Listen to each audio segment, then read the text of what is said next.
Now, along the way, I would see adult male, female, and child of the second type of Martian humanoid, the so-called Homo martis martis, or Martian men and women on Mars, not the ones that are the descendants of the human beings from this planet who were up there during the solar system catastrophe of 9500 BC, but the original Martians. But I was very wary of the adult men and women of that group, because we were told that they would occasionally attack and eat our astronauts from Earth. They were members of a different humanoid species, and I don't know if you can call that cannibalism, but they would engage in predation against we and our colleagues. So I was very guarded walking from the corkscrew through the dilapidated brick city. The men had a very sort of haunted, sort of Marty Feldman kind of look, if you remember the actor Marty Feldman, sometimes with antennae coming out of their foreheads. The women were kind of cute, sort of like maybe Tibetan women in long caftans, but disconcertingly had sometimes 4 or 6 arms, which was kind of strange to get used to as I would see them. And then the kids were just really cute, almost like some of those little pictures of kids at Hiroshima in their Japanese gowns. Kids were very cute, but they would just be sort of staring at me from doors and windows. They did not speak English like the Homo martis terrorists. So they were just sort of looking at me like, I wonder who this humanoid is walking through our village, where we live. But I was always very guarded, having been told that you have to watch them because sometimes they'll jump us and eat us. And I thought, well, maybe they're just using the adult females as a lure, and then they'll attack us to eat us. So that was one mission I had. You're listening to Exopolitics Today with Dr. Michael Salla, your source for the uncensored truth regarding the human, extraterrestrial, global, and political agenda. Click the like button and subscribe to this channel. And now, here's Dr. Michael Salla. Well, I'm back again with Andy Bashago on Exopolitics Today, and this is our 4th interview in a series. In our first 2 interviews, we discussed his experiences with Project Pegasus as a youngster, as a preteen. And with the last interview, we began talking about his experiences on Mars through the Mars Jumpgate that was based in El Segundo, California. So with this 4th interview, we're going to be looking at some of the things that Andy saw on Mars and what he later wrote about in a series of papers. And so welcome again to the show, Andy. Thank you for having me back on, Michael. Good to be with you again. Well, one of the things that I think would be very helpful to just kind of get an idea of exactly how detailed your knowledge is of Mars is, how many times did you go there using the Jumpgate from El Segundo from 1980 to 1984? Well, it was between July of 1981, after I was trained in summer of 80, to August of 1984. That's about 31 months, and something like that. And I went up about 20 times round trip from the, always leaving from the Aeronautical Repositioning Chamber under the direction of Howard Hughes at 999 North Sepulveda in El Segundo, California. Sometimes coming back via the other so-called jump room or arc immediately west of the George Washington Bridge in New York City. So I would estimate it was around 20 times. It was so irregular during that roughly 3-year period that nobody was really keeping count. We would just sort of be called up every month or 6 to 8 weeks, and know I had to leave my ordinary life as a history major at UCLA and drive over to El Segundo and take the jump room to Mars. So in terms of what the mechanics of those trips were. I mean, was it the same each time? You show up at the same building and you go into the same room, and then when you come out, is it like you come out on Mars in the same location with the same things around you, or were there differences? No, we always left, at least I always left. I can't speak for everybody because that's their experience. But in my experience, I always left through the ARC or jump room or space elevator in El Segundo. But it was my impression that there were as many as 7 to 8 receiving facilities on the red planet. I've sensed, or we discussed the fact, I'm not really sure, but it was clear that we were sort of in the middle latitudes of probably the northern hemisphere of Mars. I've estimated maybe around where Columbus, Ohio is on this planet, but they were clearly different. Like one looked like an underground parking garage. One was sort of like a grain elevator. That was the one that I coaxed Barry Soetoro to help Bernard Mendez and I help him out of it for fear that he might be attacked by predators if we didn't help him out of the grain elevator like jump room on Mars. There was the one that we called the corkscrew that I would always go to when I had to bring that data disk to that technician sitting inside that dilapidated building, inside the dilapidated brick neighborhood of Mars. So I estimate it was about 8 different receiving places. And so by that, they allowed us to see different parts of sort of the middle latitudes of Mars. We were never in very hot terrain, nor in polar, cold, or icy, snowy terrain, but rather just sort of exploring around the middle latitudes, and the temperature was quite pleasant. And each time, I mean, with these 8 receiving points, did you come out of a building or structure on the surface of Mars, or was it underground? Sometimes it was underground. The first one I went at, first and second time I went up to the one where you'd arrive in the sub-basement of a U.S. facility on Mars, and then there was sort of a concrete or cement stairway that you would take up to the surface. But from there was kind of like a dugout, almost like a baseball dugout, and you'd walk out of that dugout, and it just looked like an aperture on the surface. But then when you turned around and looked at what it was actually this strange big skull on the surface. And that's one thing we learned about the way the U.S.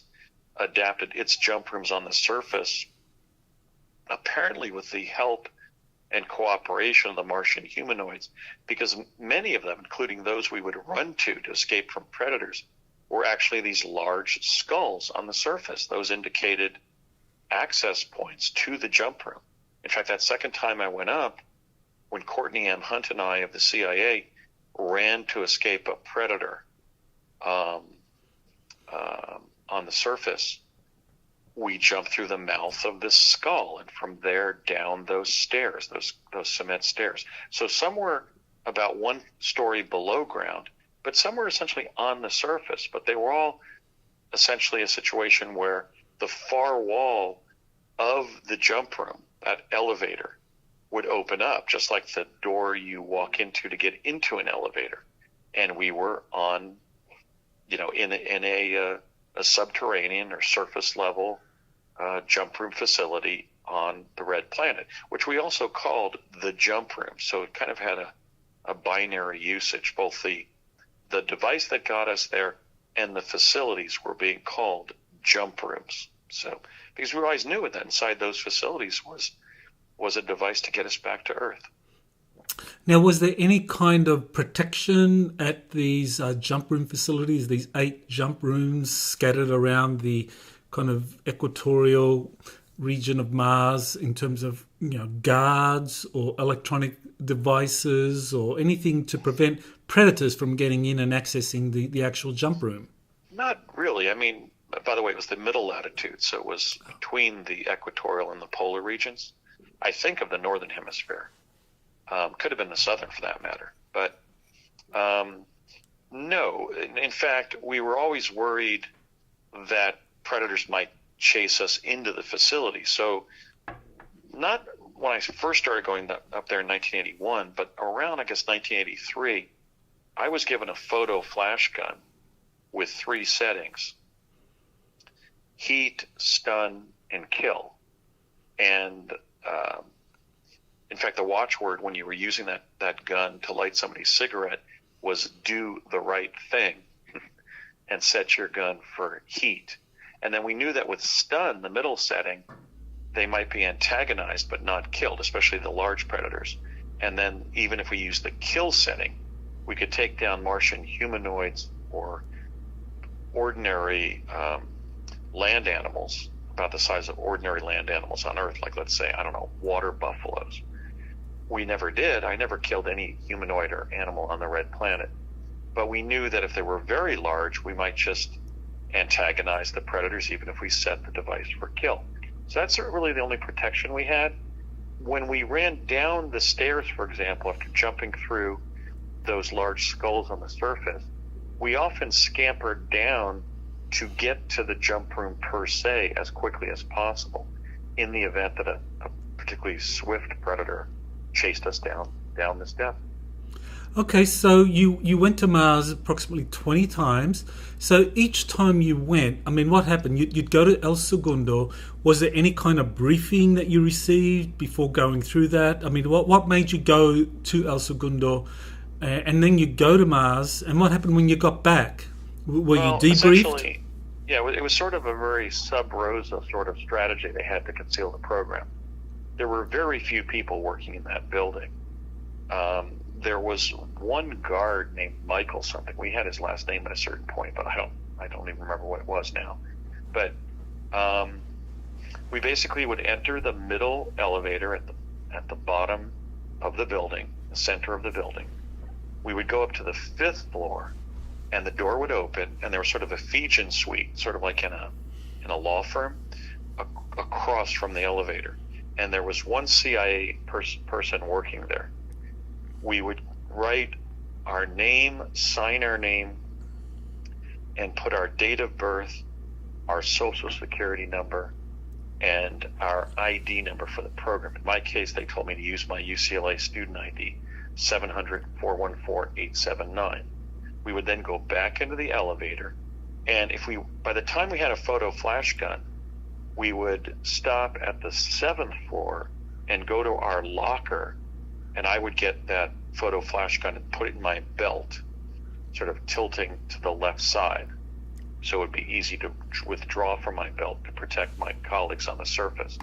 Then we would go back into and by the way, that was not a standard handgun because of the danger of bullets becoming agitated inside when we were going to Mars. It was a photo flash gun.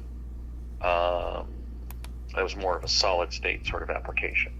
So then we would go back into the elevator-like contraption, go up to the 8th floor, and then when we were ready, we were told to look up at the center of the ceiling of the jump room and say, ready to, and then they would say, are you ready to go to Mars? And we had to say, I am ready to go to Mars. And then essentially in about 5 minutes, the rectangular structure or square structure, box-like structure of the jump room would begin morphing into a cylindrical shape. So we had to actually steady our ability to stand by pushing to the left or right on the sides of that cylinder, like when you're walking through a water main underground. And that would last, when Mars was farther away from Earth, that would take about 20 minutes to get there. But during those 3 years, as it drew closer to the Earth, ultimately it was only 8 minutes that it would take to get to the Red Planet. And as a result, we could have greater numbers of colleagues in the jump room with us. When we first started doing it, was either by ourselves or one other astronaut. But by 1984, there were sometimes 4 of us in the jump room together. And then we would, in about initially 20 minutes, the door in the last 5 minutes of that 20 minutes, the cylindrical shape would morph back into a standard elevator shape, or box-like shape, and the far wall would open up, and we were in the jump room facility on Mars, and then we would either just walk out a building on the surface or up sort of cement stairs up to the surface. So of those 20 times, how many times was Barack Obama, Barry Soetoro, part of the mission with you? During a very early jump, I remember there were quite a number of people, and Brett Stillings and I remembered Obama looking out into this ravine and sort of asking himself whether we were on the surface of the red planet. I remember one time I was just sitting on this wall near one of the facilities, and I saw him walk in from the distance, and I just kind of smiled at him as if to say, well, here we are, Barry. And he said to me something like, well, here we are. And I said, yeah, I know. And there was another time I mentioned after Bernard Mendez and I arrived, he arrived in that jump room that looked like a large grain elevator, kind of very similar to the ones that Arthur Neumann and Michael C. Ralph described. Might have been one of the older ones, I guess. And I had to sort of sit down on the edge of the jump room and say, Barry, we're not here to harm you. Just because when he arrived, I guess he was looking at our knees because the height of the jump room was rather unusual. So I had to actually reach down and allow him to sort of grapple up the wall. But he was essentially afraid to do so. So I said, I had to sit down and talk to him for about 10 minutes. Barry, we're not the enemy. We're not going to harm you. We're your friends. We're your colleagues. So let me just give you my hand and we'll help pull you out of here. Because Barry, if you stay here, there's nothing stopping one of those predators from coming into this jump room. As you'll see when we help you up here, this is open, like an open parking garage where it's got a ceiling, but no walls. So there's no way to protect people inside this jump room from predators coming into this facility. So let me help you out. And we did. And then we went about our mission. So those are just some of the times I remember being on the surface with him.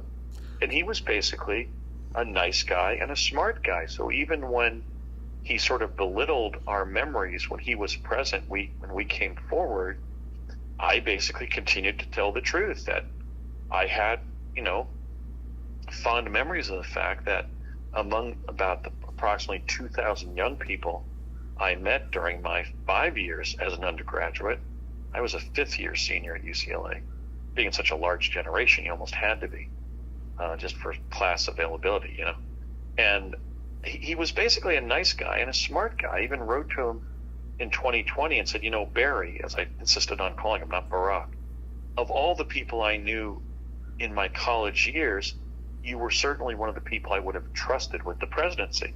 So I've always adhered to that fact. He was basically a very smart, a very funny and likable young person. He laughed all the time at Ed Dame's jokes when we were in training at College of the Siskiyous in August and September of 1980. So I felt good about the fact that he'd been elected president. And we were not in any way, anti-Obama individuals. I mean, I've been a Democrat since I was 7 years old, and so we just wanted him to tell the truth about what we had done for the country and for the world. And I think my letter in 2020 helped him come around to that position, because he went from mocking us with a joke in 2012 to admitting that there's a secret space program, but he just couldn't talk about it. So at least 3 times of your 20 missions, you remember seeing Barack Obama up there on Mars with you. And yeah, they were always changing the teaming. So sometimes I would be with like one person, like Bernard Mendez or Courtney Hunt of the CIA. Sometimes I would just be in a team of two with William Brett Stillings.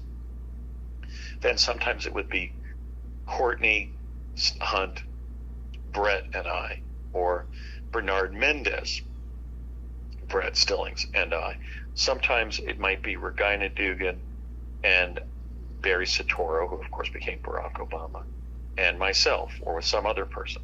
One time it was Bernard Mendez, Regina Dugan, Mary Jean Eisenhower, and a woman who was I think her name was Linda Richmond. So they were always changing. Sometimes we met people who we didn't train with and who were actually quite prominent Americans, like Ross Perot Sr. and Admiral Stansfield Turner, Jimmy Carter's CIA director, both of whom were graduates of the Naval Academy. So there was that Naval Academy connection. I was supposed to have gone there, and one of our fellow trainees and somebody who I would sometimes see at El Segundo or on the surface was William Cameron McCool, who had just done a year at Annapolis. So they kind of were mixing and matching personnel. I certainly didn't train with or know Mary Jane Eisenhower before meeting her, before going on March 3rd of 1983. I don't know what the purpose of that was, but it seemed to be some experiment in testing whether they could just standardize trips of different groups of Americans to the Red Planet and have them perform functionally on the surface. That's the only thing I can figure, because sometimes when we would jump from El Segundo and I would say, ready to go to Mars, and the process would begin, they wouldn't say, okay, Andy, get ready to meet, Admiral Stansfield Turner, the former CIA director.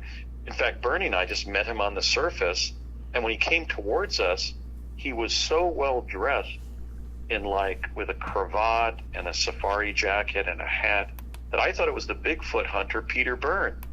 And they said, "Hi, fellas, Stan Turner." And I said, "Oh, Admiral Turner, pleased to meet you." So it was kind of strange that way, in the sense that they were mixing people so frequently who were either prominent Americans that we never dreamed of meeting on the surface, or just other ordinary Americans who we had no prior contact with, but many were people we had trained with. And so we might see them 3, 4, 5 times on the surface, but never all the time. So I'm estimating probably that'd be a good guess of how much contact I had with Obama on the surface. Maybe 3 to 5 times out of those 20 trips, something like that. And with this role of just staying up there and surviving, being on the surface, being able to evade predators, was that mission pretty much the same throughout the whole 20 times you went up there? No, I was ultimately given a task where before going, I'd be called at the dorms at UCLA or an apartment I was living in there in Westwood, and I would have to first drive over to a print shop in Santa Monica, California. And at the back of that shop, this government operative would give me one of those 3 1/4 inch plastic discs that we were still calling floppy disks. But this was like 10 years before those came out in the commercial sector. And I would put it in my pocket, drive to and by the way, that had information from Rand Corporation of Santa Monica. Of that, I'm certain. And I would drive over to El Segundo and go up, and I would always arrive at the jump room facility called the Corkscrew. I'd walk out, I'd walk through the dilapidated brick city into underneath the roof of a dilapidated building. And then there was this technician there that never said anything to me. In fact, we started to call him Daryl Dragon, remember, for Tony Tennille's husband, because he was so quiet. That was just our nickname for him, because we would give him something and then he wouldn't say anything. I would say, "Well, good to see you again." I would try to chit-chat with him, but he would never talk.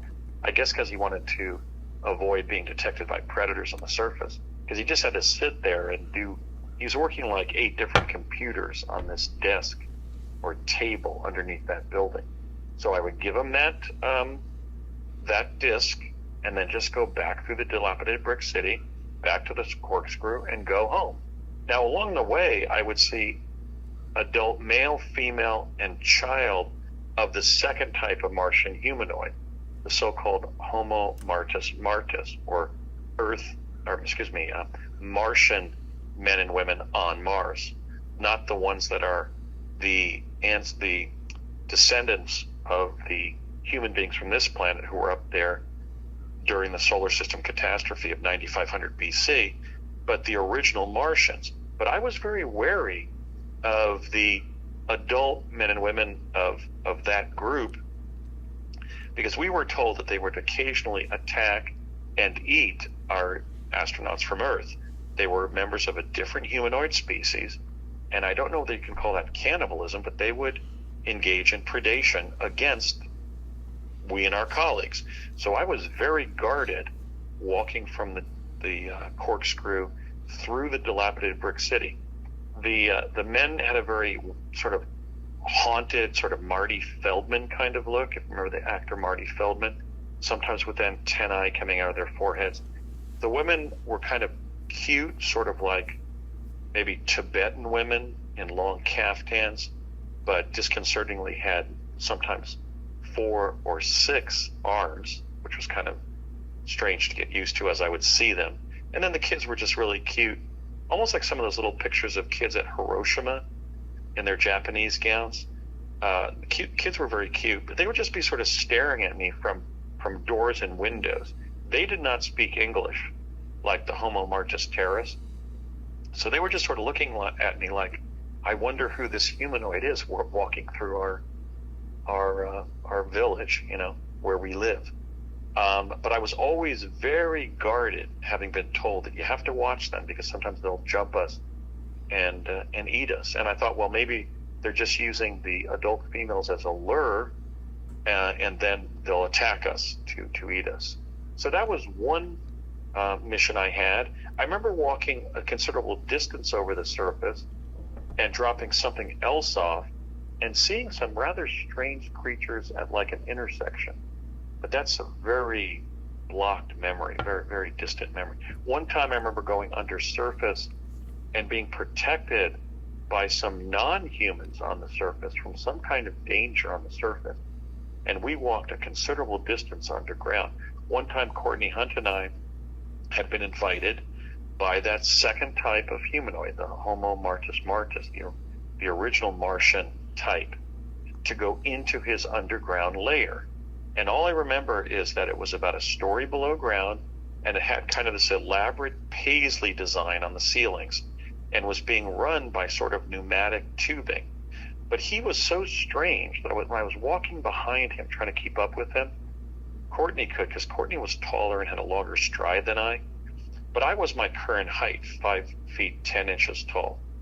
And this Martian humanoid was shorter than I, but he was walking very fast. And I said to myself, great, now he's going to invite us underground, and maybe that's where he's going to eat us, because I knew he was of the type that occasionally would cannibalize our astronauts. And this Martian humanoid looked back at me and cackled like he had heard what I had said to myself. So that original type of Martians was very psychic and kind of strange looking, quite frankly. So I wasn't really comfortable with the guy, but he just kind of took us down into his residence and just kind of showed us where they live. So there was some pre-planning for that, apparently through Courtney Hunt, but I certainly didn't have that degree of reach, contact into the Martian humanoid civilization. But somebody did, either Hunt or somebody else at the CIA or somebody else on the program, because that invitation to go into one of their underground residences was set up before we even went up that day. In fact, Hunt might have met me there in El Segundo and said, Andy, today we're going to go up, and one of the second type of humanoids is going to show us where he lived. So it's going to be quite interesting. But I don't know how that was set up. He said that was my major problem with the way the U.S. intelligence community was working. We were being asked to do extremely dangerous and exceptional things that required true courage, and yet we were often kept in the dark. I might have mentioned it already, but I said to Hunt one time, Courtney, you know how you're like an extraterrestrial? And he said, no. And I said, you only give answers to desired questions. And he said, what do you mean? I said, the government is asking me to go to Mars, and I ask you a straight question, and you just look at me like that's not an approved question that you can answer. I mean, that's ridiculous. We're risking our lives up there, and you won't answer our questions. And so I remember I would ask a specific scientific question like, how are we breathing up there? There's hardly any vegetation. And he said, from the lithosphere. So somebody like Hunt of the CIA, my dad of the Army, Ed Dames of the Army, and Admiral Stansfield Turner of CIA and Navy, or Ross Perot of Navy, when you would ask them a straight question, they would usually give you a scientific explanation. But if you asked anything operational about the way the programming was functioning, often, especially the CIA people like Hunt, would just stare at you like that you hadn't been approved for that information. And that's kind of what I've been working at trying to correct in our common culture, is the damage that official state secrecy has done to the development, the forward progress of American and world civilization. So it's worth emphasizing that this was a CIA operation. Courtney Hunt was your, I guess, handler. And that's a little bit of a stretch. There were CIA people like Hunt on it. Obviously, Admiral Stansfield Turner had been CIA director. Many people had no ostensible direct CIA connection like myself. I was listed as a Navy officer. My dad was a major in the 2nd Reserve of the U.S. Army, having been a private first class during World War II. There were some But you've also said he worked for the CIA. Well, he didn't work for the CIA. He had reporting requirements to all U.S. agencies, including intelligence agencies, and all military departments. That's listed literally on his 1964 resume. So I think Bernie Mendez gave the best explanation. These things were called special programs. So I think the way to contextualize it is as a defense program that was pulling people from the civilian sector and the intel sector and the military. And if they weren't in the military, assigning them to that before going. And then there clearly were reporting requirements to CIA because it's the central intelligence agency. So I think the greatest connection to CIA, the one I've emphasized the most, is that on both Project Pegasus and Project Mars, there were reports being made about what they were learning. In the case of Project Pegasus, about future events, and sometimes things they didn't know about past events. And the case of Project Mars, what was on Mars. So clearly there were intel reports being drafted. That's why I ended up meeting John Alexander McCone when I was on Pegasus. He had been CIA director, or so-called DCI, Director of Central Intelligence, from 1960 to 64. And he had that discussion with my dad about what this thing called the Internet was going to be. But it was not a CIA program, and I think that a kind of a distortion of what it was is attributed to a particular person in exopolitics who was always calling it sort of the DARPA CIA Project Pegasus, or the CIA Mars jump room program.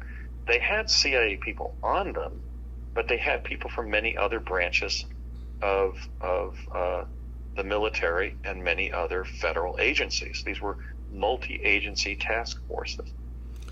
Okay, well, one of the curious aspects of the missions to Mars was you have these VIPs like Admiral Stansfield Turner, the former CIA director, and Ross Perot. He was a heck of a nice guy. I mean, I would have voted for him for president. He was just a heck of a nice guy and a real courageous, happy-go-lucky adventurer.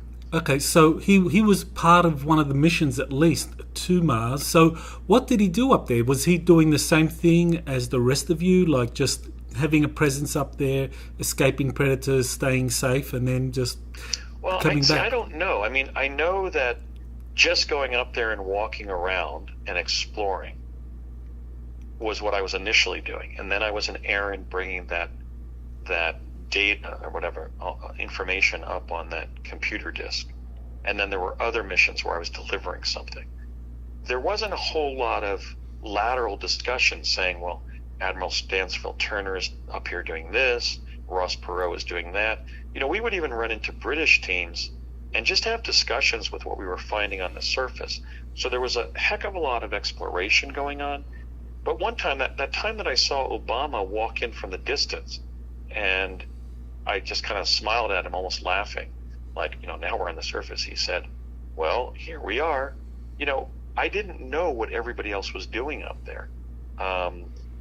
Certainly when we look at the fact that Obama became president and Dugan became the first female to direct DARPA and the 19th director of DARPA, on July 20th of 2009, I can't exclude the possibility that some of my fellow astronauts who were really actually U.S. chrononauts during the advent of interdimensional travel, right?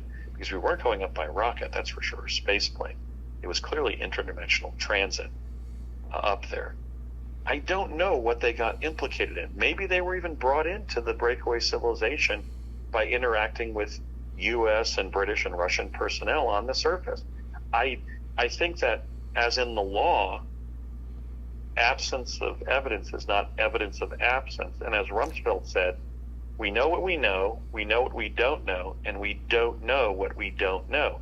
So I can only hazard a guess as to what others were doing on the surface, because that kind of lateral disclosure of information was not being adhered to in the program. And I actually complained to Hunt of the CIA about the fact that essentially the CIA people were acting like a group of paranoid. You know, it's almost like when you preach to the paranoid, you provoke the paranoid. I might have even said that to him. I said, I need to know answers to these questions, or I'm going to stop going. This is not reasonable, a reasonable way of treating us. So when you look at the prominence of an Admiral Stansfield Turner, or somebody as wealthy as Ross Perot, I think he'd already made $1 billion or more with General Dynamics or something. They must have been doing something more elaborate than what I was doing. I mean, after all, I was only 19 when I went up there. I was only 22 when I stopped going there. I don't know what these mid-career professionals were up to. Maybe they were putting in place an American, British, and Russian-based permanent presence there. That would seem to be what the Israeli General Haim Ashed revealed on December 9th of 2020, a couple of months after I wrote Presidents Obama and Trump about the need to declassify our presence on Mars. And in the case of Obama, his involvement in the program. I just don't know. I would really hazard a guess, because we might stand around if we ran into some other American or British explorers up there and talk about what we had seen, a particular creature, a particular threat scenario we had where we ran away from a predator successfully, what we did to evade, what it was like. I mean, when Stansfield Turner came over to Bernard Mendez and I, he said something like, "Is this a weird, wicked place or what, gentlemen?" I mean, he was almost ecstatic that he was on another planet. So I have very fond memories of Admiral Turner. But I don't know. I mean, people would often walk and cross our paths on the hinterland, but there wouldn't be an elaborate discussion of what they were doing.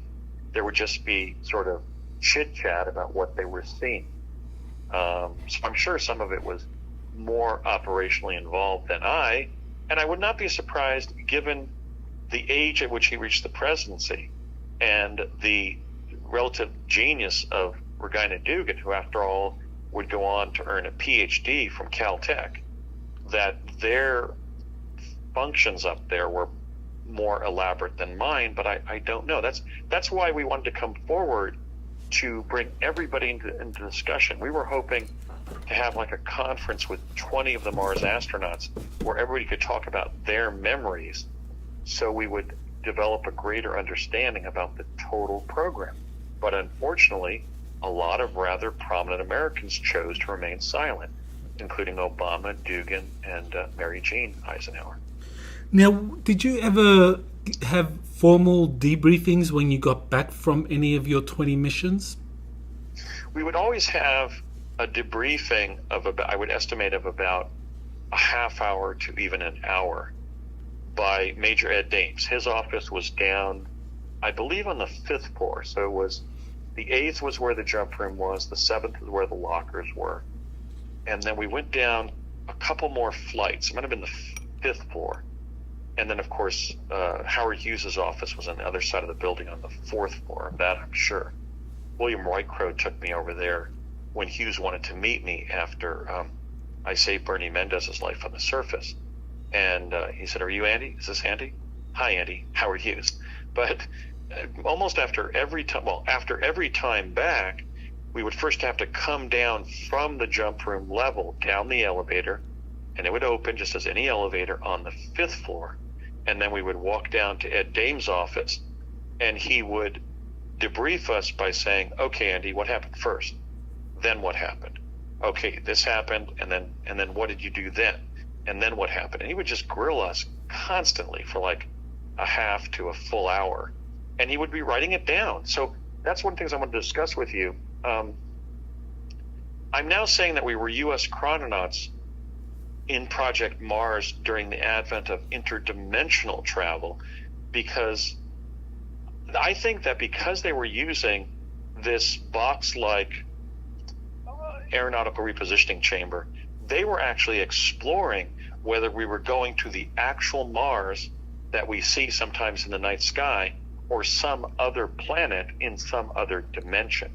But I've thought about all the reasons that it was the actual Mars. Like, that's what we were trained for. That's what everybody going had been told, what we were concluding we were on the surface. And there was that one time that William Stillings and I looked up and we saw the Martian moons, Phobos and Deimos, one of them rather irregularly shaped, or both of them, right above us in a dusk sort of sky. And we were rushing to get back to one of the jump rooms to get home before it got too cold. So we saw the Martian moons. Now, it could not have been a virtual reality of some kind, or a so-called metaverse, as it's now being called, because it was just too elaborate. It was an actual place.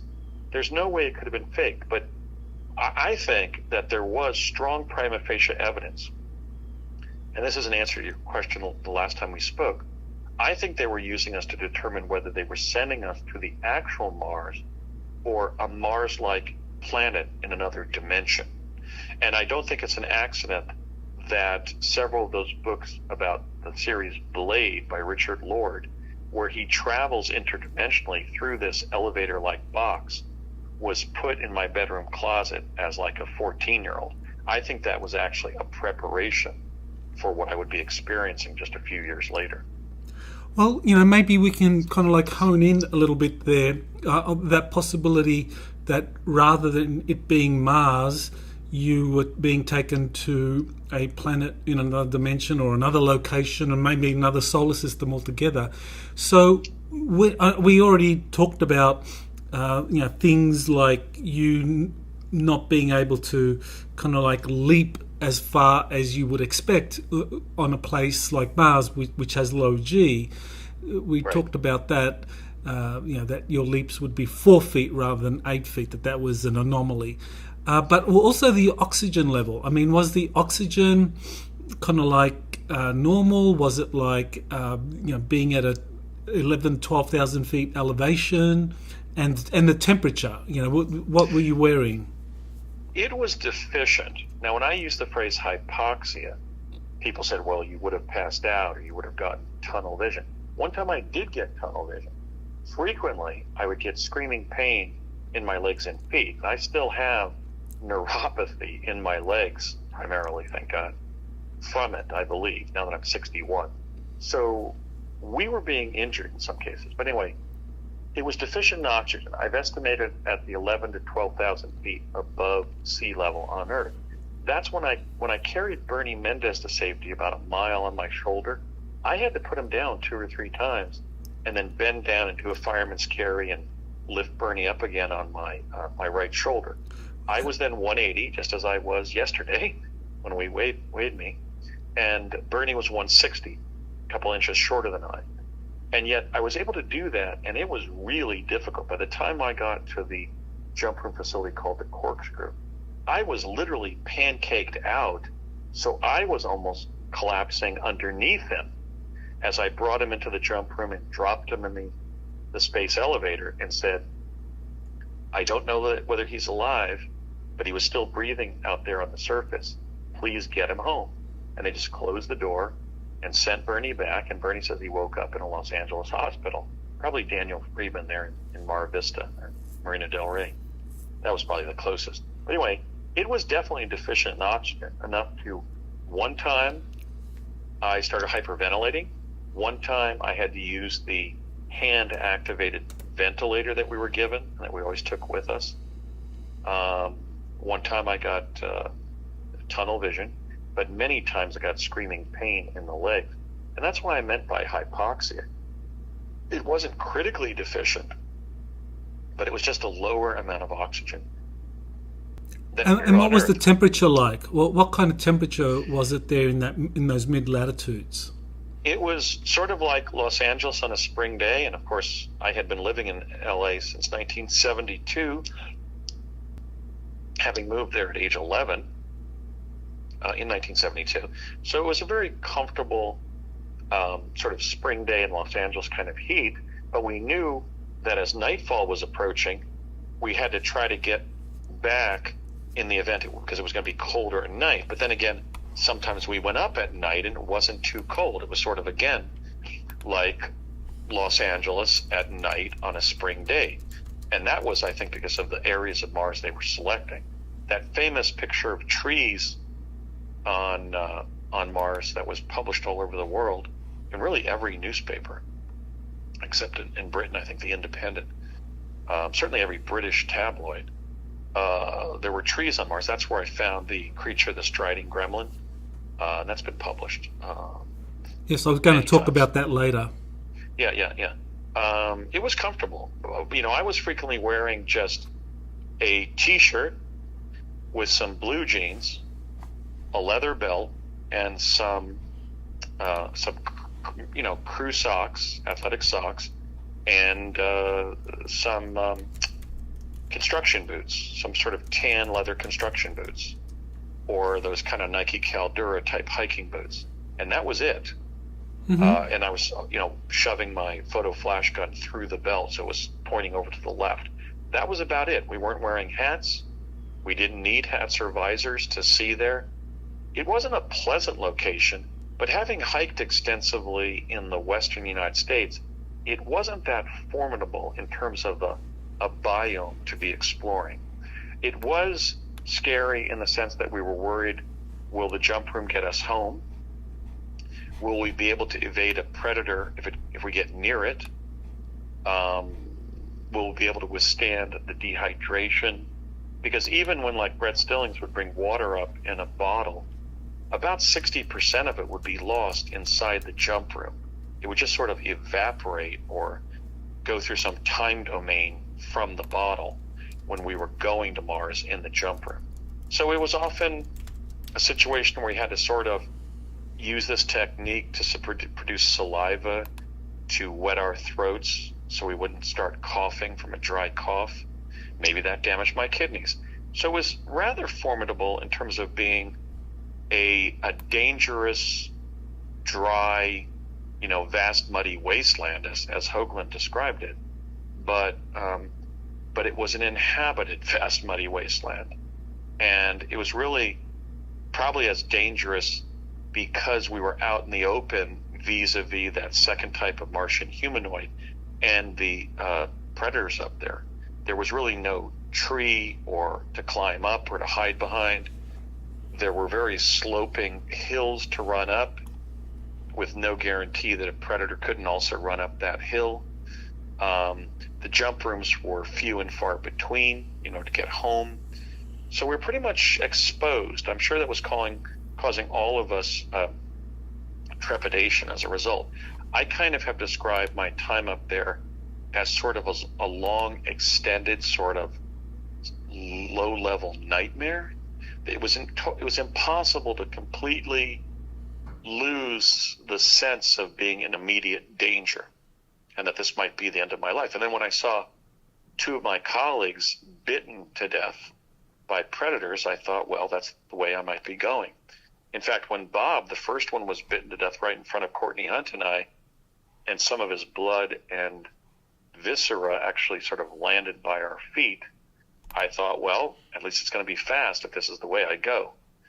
But it was not pleasant to be up there. It was a formidable experience, and yet survivable. And I think it's points up the ultimate courage of potentially everyone. I mean, to have 17, 18, and 19-year-olds up there dealing with that level of danger, I think indicates the courage that many humans have shown throughout the world at many times when confronted with a challenge. I mean, we dealt with it and we prevailed. Now, I know that you've said that there were up to 600,000 humans on Mars who are volunteers, conscripts, abductees, etc. So how did you get that figure? And was that part of the program that they had to kind of like sustain? No, that was not my figure. From the program itself, I was told after going up there, many years after, 30 years after leaving the program, by William Whitecrow, my colleague, who had actually, I had helped save his life and he mine, and both of us, Brett Stilling's life, with 2 AR-15s fighting pterodactyls. So I remembered Whitecrow.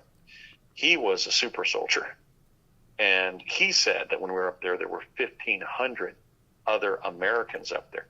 But the figure that there were 600,000 up there was offered, I believe, by David Wilcock in 2006. And I have no way of questioning that amount, but I have no way of affirming that figure either. Okay, so according to the figure from William Whitecrow, we're talking 15,000 Americans on Mars. 1,500. Sorry, 1,500 Americans right. on Mars. On a planet 40% the size of Earth. Right. So I would only, it would be kind of like every second or third trip up there where we would run into a Stansfield Turner or Ross Perot or whoever. But that 1,500 figure, was that one of the primary mission objectives, which was to maintain a continuous presence on Mars of so many Americans, and that was part of why you and the others were going there through these 8 different jump gates located on the surface of Mars all over the place? I think that's pretty clear based on what they said during our training and what was going on operationally when we were there. They said that they were trying to especially acclimate the Martian humanoids to our presence to ultimately expand the Earthling presence on the red planet. So yes, I would say that's clearly an operational objective that we had. That's kind of what I meant when Ed Dames was joking when he said, so does everybody get it? Your task is to go up there and be seen and not eaten. He was kind of explaining to us how we should walk around in a friendly way so as not to frighten the Martian humanoids and even befriend them if possible. That was the reason for Stanley Ann Dunham's lecture about cross-cultural communications, and yet not become a victim of predators up there. So yes, I think they were trying to acclimate the Martian humanoids to our Earthling presence to expand the Earthling presence on the red planet.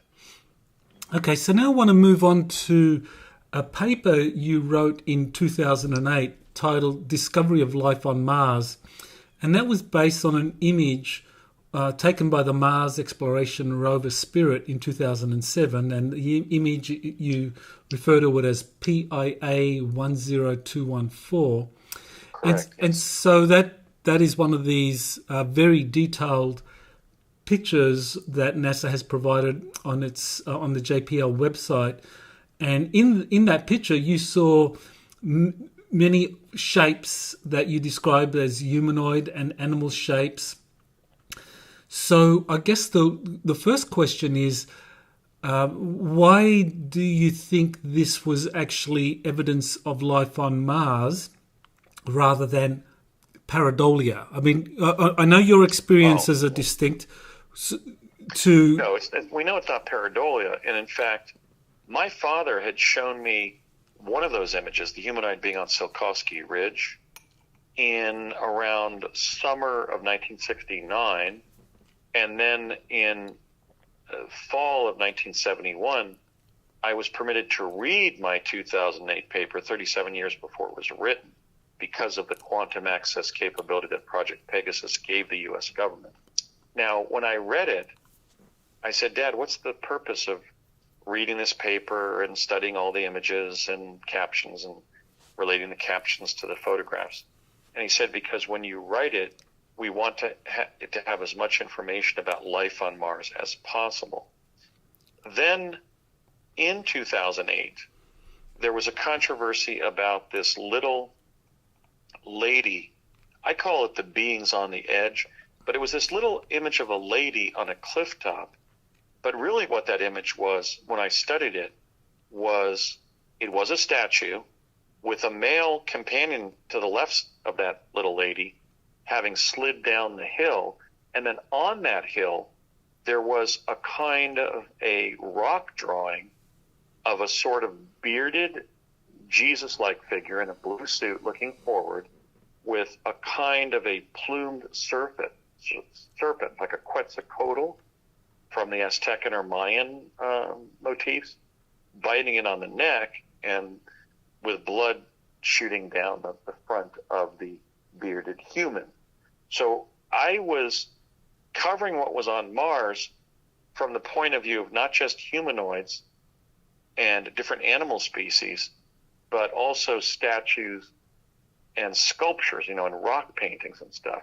We were showing that there was evidence of both current and ancient habitation of the red planet. And of course, I knew that was true. And in fact, let me explain why I called it the discovery of life on Mars. I was a social scientist who had graduated from Cambridge. Who else graduated from Cambridge? Well, Charles Darwin, Origin of the Species. So when I spent all of 2008 reviewing that image, PIA 10214, and beginning with that picture of the little lady, I wanted a title that would stand for all time as announcing discovery ship of the fact that Mars was inhabited. But wait a minute, I had known that since 1980 when Ed Dames did a review for us in the training program of life on Mars, and then walked down the aisle of the classroom and said, "Guess who tells the world about this?" And and everybody goes, "Who?" And he sticks out his hands and goes, "Andy, ta-da!" So I had been apprised of my future discovery ship, if you will, of life on Mars, without disparaging the brilliant work of Dr. Van Flanderen, from 2006 in that famous conference at the Mayflower Hotel in Washington, D.C., where he showed different sort of ancient vegetation on Mars. But I noted that Dr. Tom Van Flanderen, stated that this was evidence of life on Mars that died out around 3 million years ago or something, around the time that life was developing on this planet. So what we first did was we showed the images of humanoids and animal species and the artwork on the surface, the artifacts. And then we proved that they were living creatures by going back to the same location and finding that those creatures were not there. In other words, some of the humanoid and animal species would move, like my image of the striding gremlin, or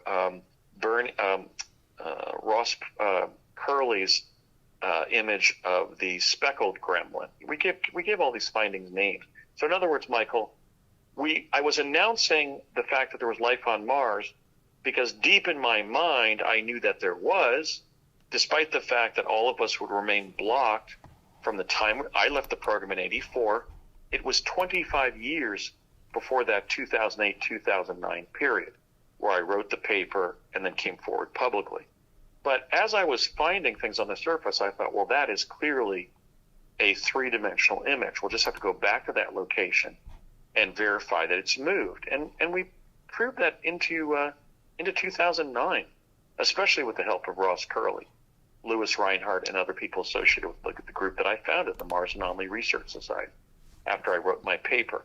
So it's not pareidolia. I would also say the argument that we have to prove that there are microbes on Mars. I don't believe that's true. I was using a specialized method to see what was there, and I put the methodology in the paper. But people would not get that computer, which was a particular kind of Hewlett-Packard Entertainment laptop PC, and they wouldn't be seeing what I had found with the same depth. So that paper not only will stand the test of time of proving that Mars is inhabited, but it was known to be doing that when I was a little kid.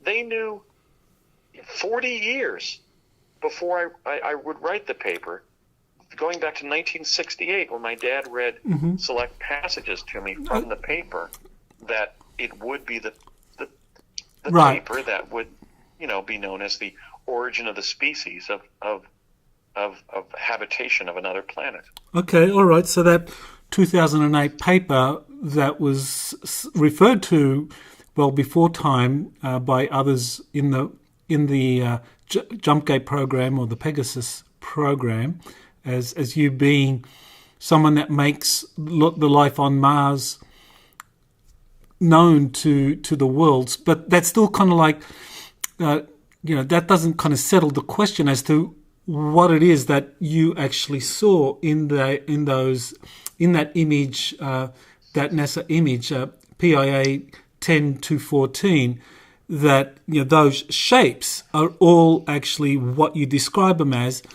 opposed to what critics would say, well, that's just clear pareidolia. It just looks like that. My conclusion, and that of my organization, Mars, was that those arguing pareidolia actually had lower levels of what we call PQ, or perceptual quotient. We proved certainly over the last 14 years since the paper was written, we've published all kinds of evidence of life on Mars, including humanoids, animals. On Coast on 2013, I showed a perfect intaglio, face-forward image of that second time of Martian humanoid. We're not saying that was an alive humanoid. It was a drawing by those humanoids, I guess, to identify the owner of that residence. But in some of the pictures, you can see movement, you can see form, and after I wrote the paper, Virginia Olds of the CIA called me to congratulate me and she said, well, you did it, Andy. It was highly accurate. In fact, the two type you described, as you know, live cooperatively primarily underground. So congratulations for writing a paper that's going to stand the test of time as the scientific paper showing life forms on another planet. That's how it was known within the U.S. intelligence community. And as I said, Michael, regarding getting past the pareidolia-based skepticist argument about my findings, we proved that. See, that's why there's kind of been this lag effect in even what we've proven to discount people skeptically knocking down what we discovered. We showed alternative images where something we had photographed that was clearly a life form was no longer there, like the striding gremlin, like the speckled gremlin. We would go back to the same location and nothing would be there. So now somebody could always say, well, you're looking at images that were taken 1 million or more miles away. Maybe it was some photo effect from some other dimension. But that kind of like true of a picture of Abraham Lincoln, or whoever. Okay, I just want to kind of hone in on that. When you say you took a picture, or you compared a picture of one of the rover images, and you compared it in terms of what that same picture showed at a later time, and that you could deduce from that certain shapes that you construed to be people or animals had moved. So now that wasn't in your 2008 paper. That must have been in some other paper, because I didn't see that. Well, I did a series of occasional papers in 2009, 10, 11, and then I just got so busy doing interviews on TV and radio that I couldn't continue that. I really loved it. I was taking spare time from my law practice to write those occasional papers. I don't know how many I wrote for Project Mars, but it's 50 to 75. In one of those, I showed time delay photographs of the speckled gremlin that Ross Curley found. And there's like 3 images where you see the speckled gremlin and then he starts disappearing. In other words, it was like a time-lapse photograph. I think I called that paper the time-lapse proof of the speckled gremlin on Mars, or something like that. I was giving them very functional titles, those circulars or occasional papers that I was writing. So we not only showed about how we went back and found that a life form was no longer where we had previously identified it, but in one case I showed one literally disappearing from view. In other words, he was moving or something, and as a result, the photos were kind of like a time-lapse effect. So that's been out in public now for over 10 years. When they do things like publish some door saying, oh, could this be a door of some Martian residence? Well, look, 9 years ago, I published that Martian humanoid, and George Norrie put it on coasttocoastam.com, and it was of the second type of Martian that we had spoken of since 2008, the Homo martis martis. It was a perfect rendering with the antennae and everything. And so there's kind of this strange lag effect where it's almost like, I have to be honest with you, I kind of think that people are making up what they want to believe. I've often said that we have to arrive at our beliefs based on our findings rather than our findings based on our beliefs. People are taking their beliefs and then it's shaping their findings to the point where they've been ignoring facts in evidence for over 10 years now. And the pareidolia argument was knocked down when we showed not only that some of the creatures had disappeared from later photographs and hence had to have left some way, but also that time lapse I published of the speckled gremlin.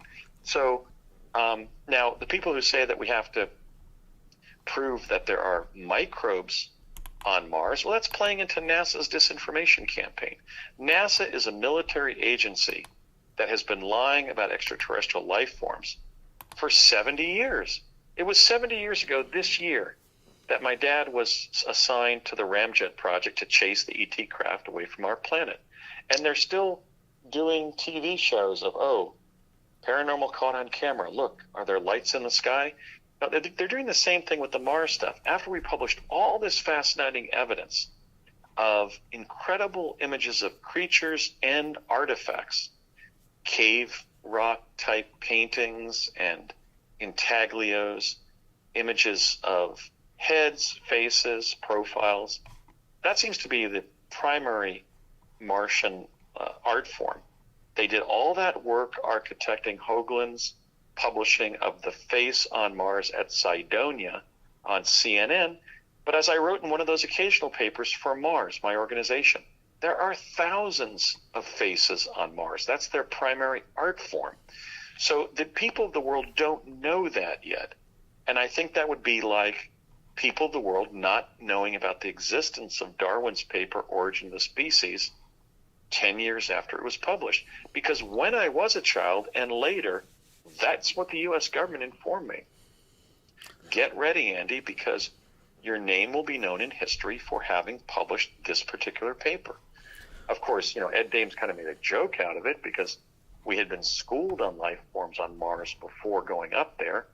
But I essentially introduced that to the world.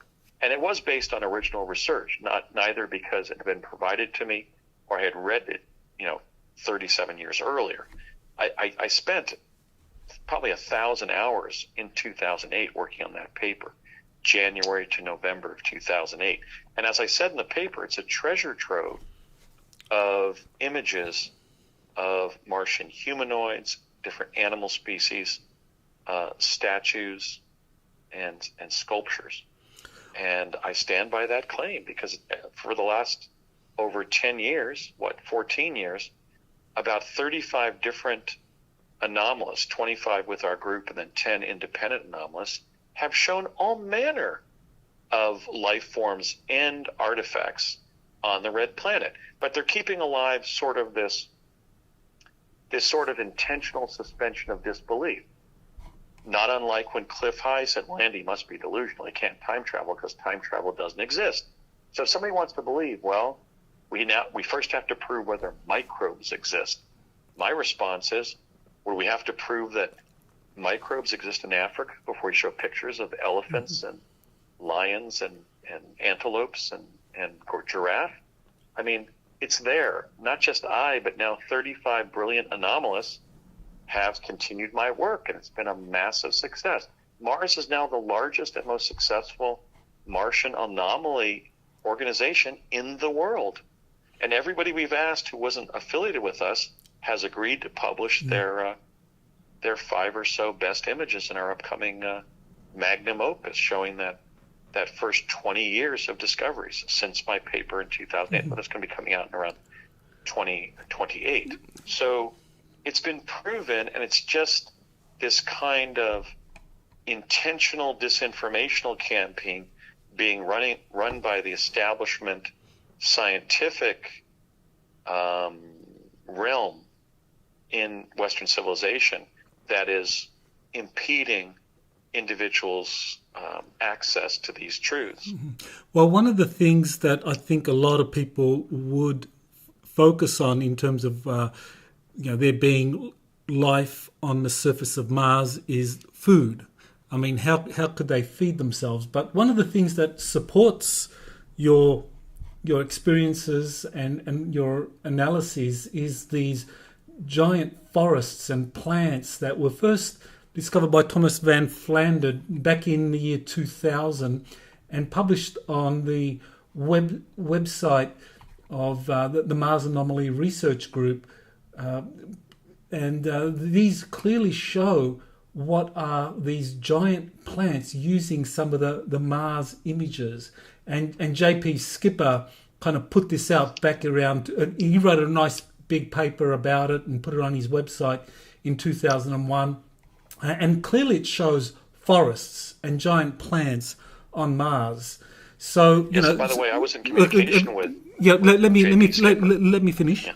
So, okay. So these forests on Mars show that you actually have vegetation growing there, and where you have vegetation, I mean, you have a potential food source for animals, and when you have like predators, as you say, 1,500 of people were at any one Americans at any one time on Mars, establishing a presence and surviving. These predators needed to have a constant food supply, and obviously that wouldn't have been humans traditionally, historically. So it would have been the plants and the indigenous herbivores or whatever other insect life or animal life that they were able to sustain. And then you have a whole food chain, and at the apex of that, you would have the predators. Right. Now, I was in communication with J.P. Skipper. In fact, after I published my paper, The Discovery of Life on Mars, on 12/12/2008, he warned me to watch my back because they did not want this information shared with the public. Now, Tom Van Flandern did show vegetation, but he offered the opinion that it wasn't current vegetation. It was fossils of ancient vegetation. J.P. Skipper, I don't believe, ever did anything but suggest it may have been current. Now, the National Geographic published an article or even an entire edition about the green region on Mars, which I think is about the size of Texas on this planet. I'm trying to think of what the date was. It might have been like 1958. That's what's coming up, but we'd have to check that. Somebody gave me a copy of that, but it's in one of my storage facilities. And so, yes, there is vegetation in some areas. The point I was making about that earlier was that it still is a very denuded planet. There are some specific areas where I mentioned, for example, I was in that one. In fact, the time that we met Admiral Turner, Bernie Mendez and I met Admiral Stansfield Turner, where there was sort of vegetation like up in the high desert of California, out near Edwards Air Force Base. And then, but I don't remember ever being in a really rich, verdant environment on the Red Planet. Most of the places we were walking were so denuded of life that there were only just small little grasses and sedges and worts, just tiny little filamentous vegetation. Now, I did see, in the law of evidence, you're able to, it's permissible to testify as to what you saw or what you did, and have it be treated as direct evidence. So I and the other Mars astronauts can testify what we saw about food gathering on the surface. I saw food gathering one time by one of the predators. It was running and killed one of those water buffalo-like creatures. Another time I just walked across a plain and I saw two of the Martian humanoids using ropes to tow one of those water buffalo-like creatures, presumably into their underground lair.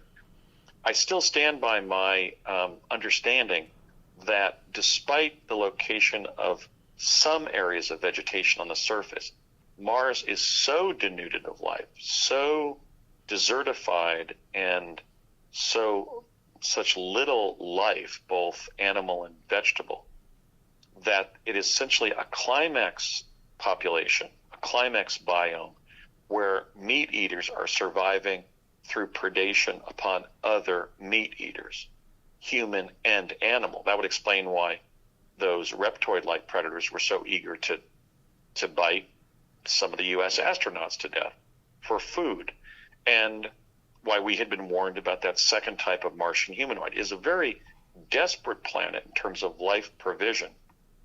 But I know that taking down creatures that are about the size of water buffaloes on this planet was going on. I one time saw one of the reptoids doing that, not the time that he bit two of my colleagues to death, but one ran along at about 70 miles per hour and took down this water buffalo. Another time I just walked to a certain location and I saw these two Martian humanoids towing one with ropes somewhere. So there is carnivorous behavior on the red planet. There must be as well some attempt to harvest vegetative life, but I never witnessed that. What did the water buffalo feed on? I don't know. Probably either smaller life forms. I mean, there were rabbit-like creatures. There were even smaller creatures, snakes and so forth. I don't know. We didn't get a full description or full knowledge of what all the different life forms were feeding on, but there seemed to be a desperate quest to predate against other animal life forms. That would be sort of like what Captain Cousteau found on Clipperton Island, which is that atoll about 1,300 miles west of Baja. In other words, in a climax civilization, predators continue to survive by nutrient cycling of other predators. It's not a place that you would want to be as a human being, and not a vegetable. Mm-hmm.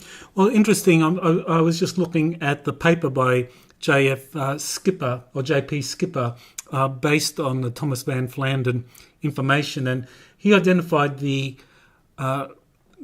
massive vegetation growths as between 75 degrees to 85 degrees latitude in the south, which I presume would be kind of like similar to the north, that at those latitudes you have the climate is suitable for forests or vegetation to grow in abundance, and that would be a food supply for this kind of abundant animal life. And then further towards the equatorial regions or those mid-latitudes, presumably you would have all these desert areas, but there would be a food or animal and vegetable supply kind of like in closer to the poles. I can't discount that interpretation. In fact, in our magnum opus, when the Discovery of Life on Mars reveals, major discoveries by 35 major anomalists, 25 working for our group Mars, the Mars Anomaly Research Society, we are going to include that original image of the face on Mars at Cydonia, as Mr. Hoagland is holding it up on CNN, which was a critical historical act by Mr. Hoagland, as well as findings by the late Dr. Tom Van Flandern and J.P. Skipper, who was a friend and colleague of all of us in the quest to show life on Mars. And I'm just kind of frustrated that it really should be a major focus of people who are interested about the solar system and the universe, but there's been kind of an attempt to sequester the information with just de minimis discoveries. That would be what I would observe. But yes, I pretty much agree with that analysis based on what I saw, and then I later sought to prove by analyzing NASA's images. I don't think that really answers whether the arcs as interdimensional transports were visiting the actual Mars or a Mars-like planet. But if I had to choose betwixt and between those explanations, I'm fairly sure we were going to the actual Mars, not a so-called synthetic quantum environment as theorized by Mendez. Mm-hmm. I helped Bernie develop that just because we had to be open-minded and not stipulate things that had other explanations. But after analyzing everything, I'm pretty sure it was the actual Mars. Now, the explanation for why I could only, at normal adult male stride of 3 feet, at 5 feet 10 inches tall, I could only stride 4 rather than 7.5 with that 2.5 differential on a planet 40% the size of Earth. I think it was probably because there were metal deposits underneath the ground on Mars. For example, one time when Mendez and Obama and I dug down about 6 to 8 feet, we reached a metallic surface that we couldn't get past. It may be that Mars was developed around a kind of a metallic bubble of some kind that was extruded from the sun. That gets into all kinds of theories of creation, of course, but we did find evidence of a kind of a metallic sphere underneath the surface of the planet that we're visiting. But in other areas, the Martian humanoids were able to dig down and create layers down there. So I think that was varied, but some areas were blocked by metal. So I think it was a matter of weight, and that explained the mass differential that didn't seem to make much sense in terms of the 2.5 differential we should have been able to stride at, 7.5 feet. So because there were still those open questions, I entertained Bernard Mendez's theory that we could have been, visiting a synthetic quantum environment. In fact, I gave it that name as a possible explanation. But Bernie was making some rather even more unusual claims. He was claiming that NASA found, photographing the Earth from the moon, sometimes that there were 4 images of Earth. And I just find no support for that observation. He would never go on to prove it or anything. So I was kind of mystified as to whether some of my fellow Mars astronauts had been worked with in some way to maybe distort their memories or have them say things that would discredit what we experienced and then what we were later proving with our anomaly research. Well, one of the kind of more spectacular claims, I guess, is that you saw in that image, in that 2008 paper, you saw images or you saw shapes that looked like a plesiosaur, both a living and dead plesiosaur. So you want to just explain exactly what it is, or what is a plesiosaur, how big it would have been, and whether you actually saw any when you were on Mars. Well, a plesiosaur, technically speaking, in biology, was an ancient aquatic reptile that had a head like a horse, a long neck like a snake, and a body like sort of an elephant or another large land animal, and flippers. That's been conjectured for some of the lake mysteries at Loch Ness in Scotland, Lake Champlain in New Hampshire, or the one that's been seen in Lake Okanagan in British Columbia. I called these land-based plesiosaurs. In fact, Plessy the plesiosaur became the logo for our organization Mars, the Mars Anomaly Research Society, at Project Mars on Facebook and at projectmars.net elsewhere on the internet. We called them plesiosaurs because they had these very bulky bodies like elephant or hippos or rhinos, and then sort of flipper-like legs, but not as large as the aquatic reptiles that died out during the KT extinction on Earth, and then the long neck with the horse-like head. Those were all over the surface on Mars. And on my second trip, on August of 1981, where I went up with Courtney M. Hunter, the CIA, Courtney and I were chased back to one of the jump rooms by one of those plesiosaurs. And as we got through the mouth of that skull on the surface, which indicated the jump room facility, I said, is that type dangerous? And he said, hell yes, that thing has jagged teeth all the way down its throat.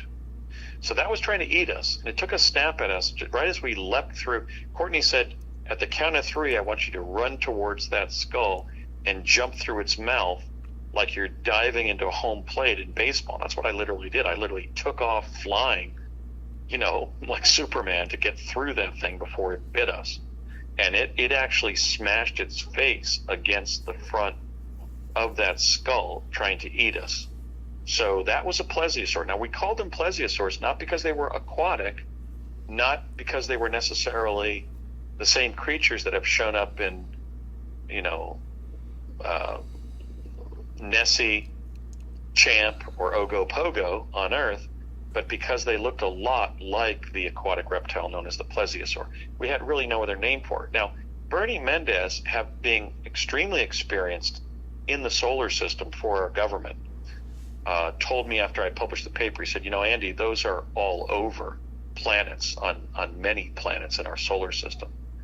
And so that may literally be just a ubiquitous life form. What I remember being told about those, and I noticed, operationally about their behavior, is they just are kind of sessile creatures. They're just kind of creatures that just stand still in one place. And then when potential food comes near to them, they just go running for it and try to bite it to death. So maybe that's why there's so many in the solar system. But that's what I was told. I don't know whether that's true, but we definitely saw a lot of those so-called plesiosaurs on the surface of the red planet. Right, and of course, that being a large predator, then it would need a lot of food to sustain itself. So it's feeding on other predators or herbivores like these water buffalo that were up there. But essentially you're describing a kind of pretty robust ecosystem up there with all these different animals all trying to survive in this kind of desert, arid environment, despite the northern and the southern kind of higher latitudes having abundant vegetation. Yeah, I just mean that, it was clearly inhabited, it was clearly dangerous, but there was often, it's kind of like that statement that's made about warfare, what is it? Long periods of boredom punctuated by short periods of absolute terror. The existence of human and animal life forms on the surface only occasioned such terror during isolated moments, but we were often just walking along without seeing anything, or walking through an area that had very minimal vegetation. I don't remember walking through an area that was heavily verdant, and yet it is inhabited, and the life forms that have survived there are very effective predators. For example, the plesiosaurs clearly were, as I said, sessile, and then they take a run at something to eat. And then after the reptoid that was about that 16-foot tall sort of velociraptor with a T-Rex head that looked slightly like a chicken head that killed Bob and then bit David to death right in front of us, I asked Courtney as it was staring at us, I thought, now we're going to be bitten to death. I said, Courtney, is that going to now bite us to death? And he said, no, I don't think so. I said, why not? How do you know that? We're like whispering as the thing's like 20 feet away or 30 feet away. And he said, because they're very fastidious eaters. We think because they don't want to overeat and get logy. So after that guy gobbled up a large part of one of our fellow astronauts, he didn't attack us. He just scampered off. So that's something we knew, that if we were fortunate enough to make the cut and not lose our lives in the teeth of one of the predators, they would probably then just scamper away because they had fed and they didn't want to become to gorge themselves, because that would make them more prone to predation.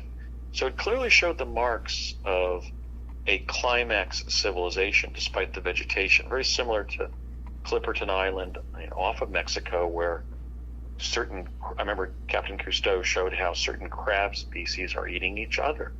Mm-hmm. That's kind of what the Martian, the original type of Martian humanoid is doing by eating Earthlings when they have a chance. They're predating against fellow humanoids. Okay, so you also mentioned in your 2008 paper a scorpion man dragging a woman away, and other hooded figures were helping him. And so you thought that this was probably one of the humans that had been taken to Mars, the 1500. Potentially, yeah. Yes, so what is this Scorpion Man? Is this again one of the creatures you saw up there, or is that your kind of like you're studying the image and coming up with that conclusion? The latter. I found a scorpion man, and others have found both scorpion creatures and statues, and then I found the goddess Seklet in the Egyptian pantheon, who was a woman with the body of a scorpion. So that could indicate the presence of the Earthling civilization during the High Egyptian epoch of civilization on this planet, that then got cut off from us with the solar system catastrophe of 9500 BC, about 11,500 years ago. So yes, there was a very clear image of a creature, the Scorpion Man, with a companion that looked a little bit more like a caterpillar. And I saw some of those sort of caterpillar snakes, humanoid-faced caterpillar-like or snake-like creatures when I was there. But there's sitting or laying right next to the Scorpion Man is this caterpillar-like being with more of a humanoid face. And there's so much detail on the Scorpion Man, that original Scorpion Man, we concluded that it was a life form. Now, Louis Reinhardt would then find what was either more scorpion men or statues of scorpion men that very much like some of the plesiosaurs. The one that I concluded was like a fossil or a statue was one who was leaping out of a hill that looked like essentially a dead plesiosaur, where the soil around it had just exfoliated. But the original plesiosaur and the original scorpion man was so dynamic in terms of color, form, in some cases apparent movement, that we concluded that they were currently living life forms. And we saw such on the surface. But did I see a scorpion man or a woman there? No, but I did see one or two of the caterpillar humanoids. Mm-hmm. Well, I also saw one of the news releases on your website, or the Mars Anomaly website, dated January 17, 2010, and the title was Bashago Makes Startling Discovery of Striding Gremlin Near Martian Trees. Now, you mentioned the striding gremlin before and the time lapse, but I looked at the photo in that image and, frankly, it really didn't, to me, prove anything. I mean, it definitely wasn't definitive proof. It was a very interesting hypothesis, but I would be very careful to kind of say it was a gremlin. I mean, you have to start from the premise that with modern photography and modern computer science, if it looks, sounds like, and walks like an elephant, it's an elephant. When the way that the striding gremlin was found is there was a picture that, as I said, went all over the world showing trees on Mars. And we blew up the image to see creatures.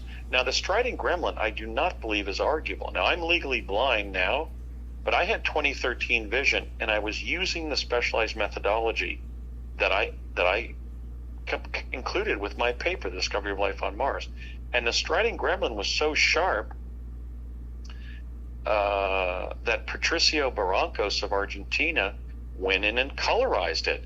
So he was able to see all of its parts and all of the different color between the image of the striding gremlin and the background. It was literally this thing that looked almost like a long frog, like a stretched out frog just walking along the surface.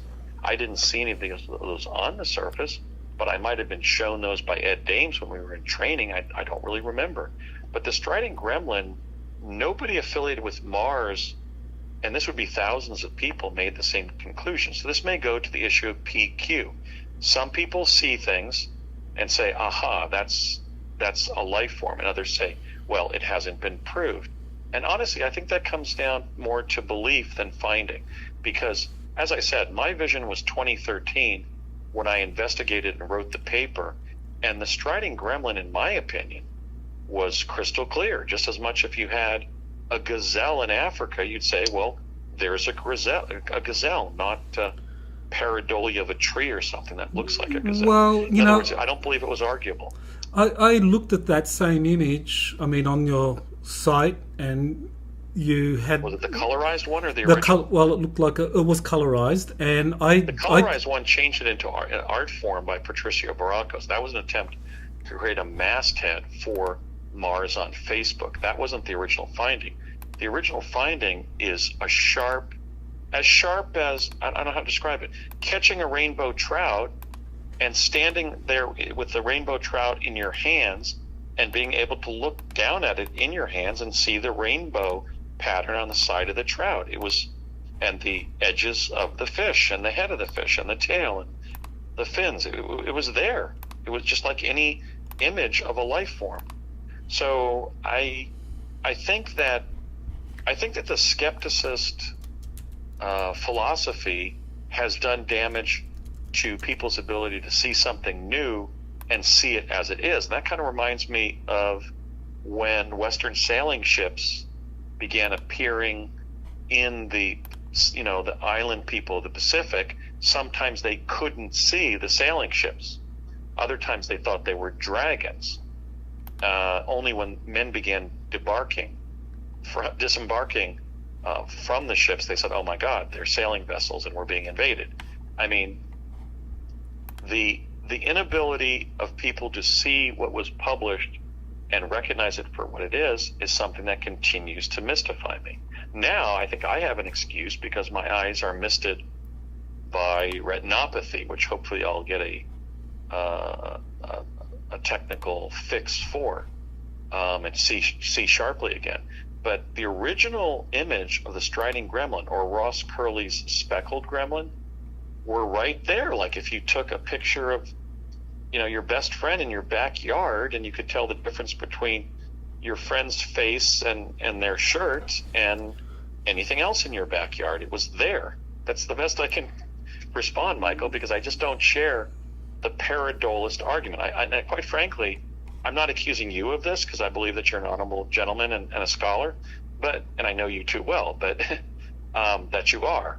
But I believe that the pareidolia argument has been used in my Mars findings and the findings of others who have made very significant contributions to this field, like Skipper, Van Flanderen, Haas and Saunders, Reinhardt, Curley, and others, to kind of discount my findings the same way that the notion that you can't time travel has been used to knock down the fact that I've talked about working with Harold Agnew, the quintessential Manhattan Project physicist.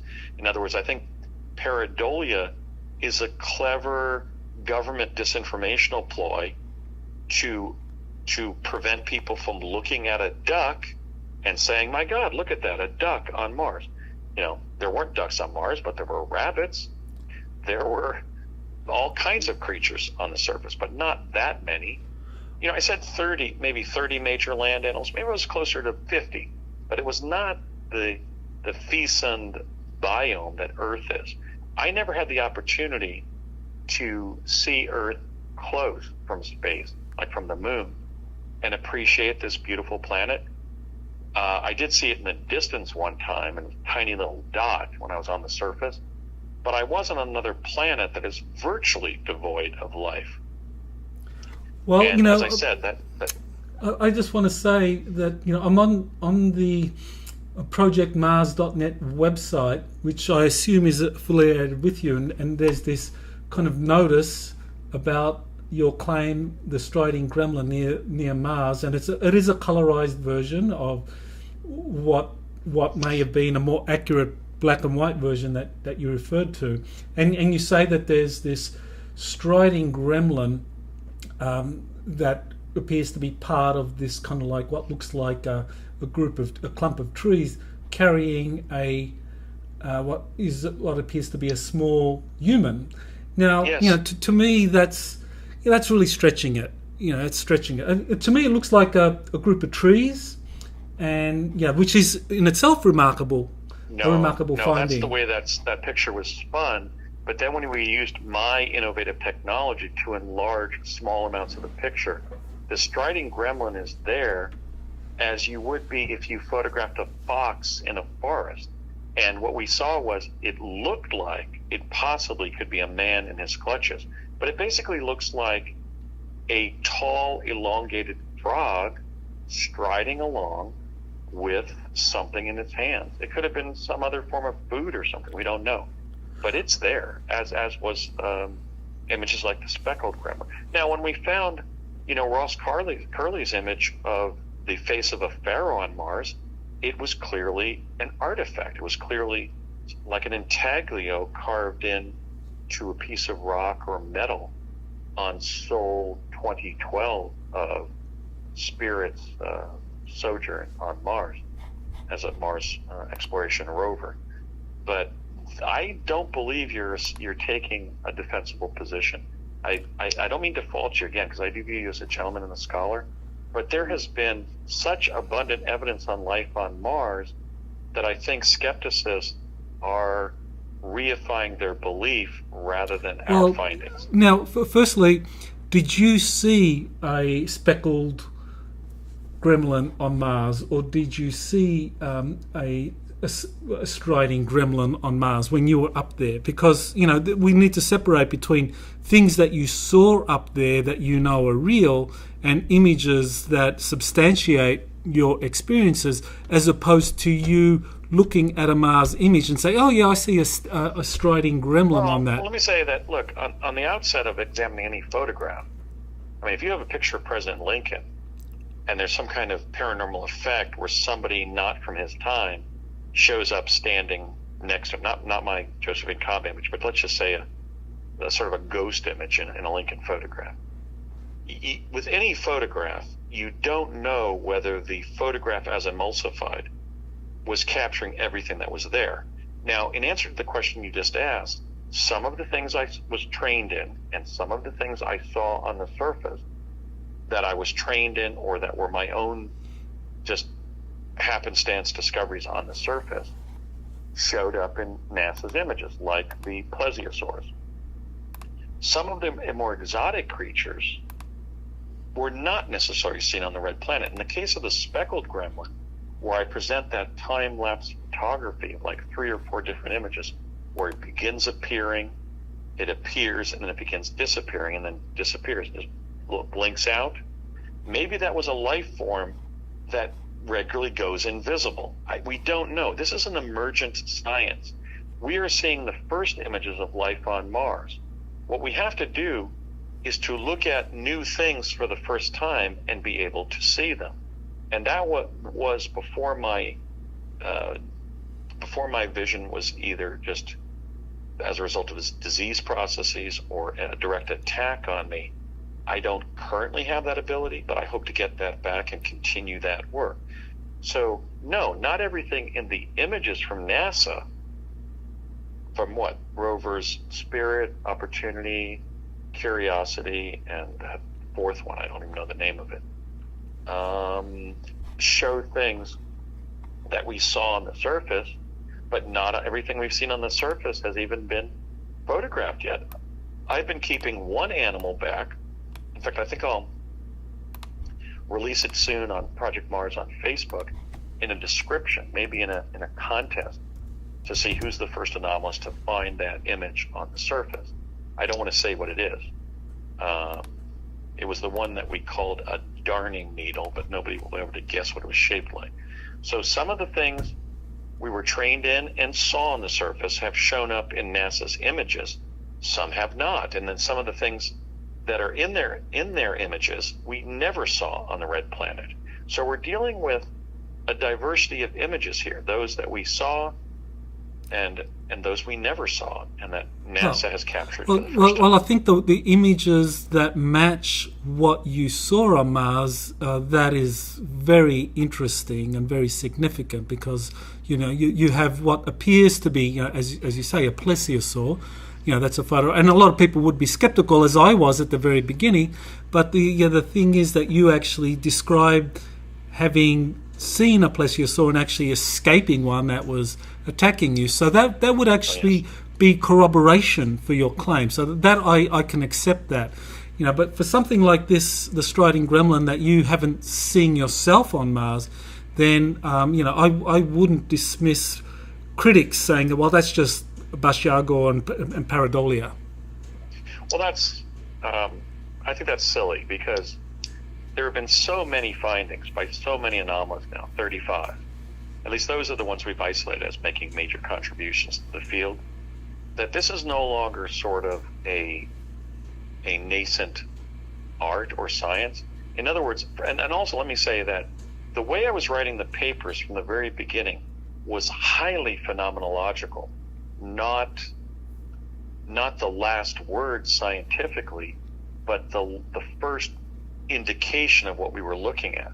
And from the beginning, I was trying to lead the Mars anomaly field to say, everybody please include a description of what you think you see, where it was taken, and what the possible explanations are. In other words, to say that Basiago has been showing pareidolia because he suffers from it is a little bit silly, because what I was doing was showing things that were popping up from the background of NASA's images that revealed something. I was saying, this is what we're going to call it, so we can, for example, go back and take another photograph of that location.